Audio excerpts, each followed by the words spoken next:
আমাদের বন্ধু বানাবেন না। সনাতন ধর্মাবলম্বীদের ধর্মীয় নেতা চিন্ময় কৃষ্ণ দাস ব্রহ্মচারীকে গ্রেপ্তার করা হয়েছে। সোমবার বিকেলে ঢাকা থেকে চট্টগ্রাম যাওয়ার সময় শাহজালাল বিমানবন্দর থেকে পুলিশের গোয়েন্দা শাখার সদস্যরা তাকে গ্রেপ্তার করে বলে জানিয়েছে ডিএমপি। সম্প্রতি চিন্ময় কৃষ্ণ দাসের নেতৃত্বে চট্টগ্রাম ও রংপুর সহ বিভিন্ন এলাকায় সনাতনী ধর্মাবলম্বীদের ৮ দফা দাবি নিয়ে কয়েকটি সমাবেশ অনুষ্ঠিত হয়।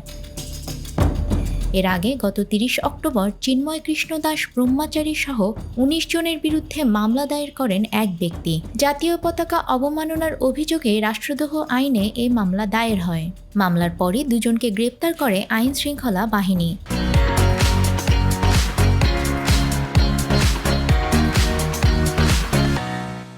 চিন্ময় কৃষ্ণ দাস বাংলাদেশ সনাতন জাগরণ মঞ্চের মুখপাত্র হিসেবে দায়িত্ব পালন করছেন। News desk.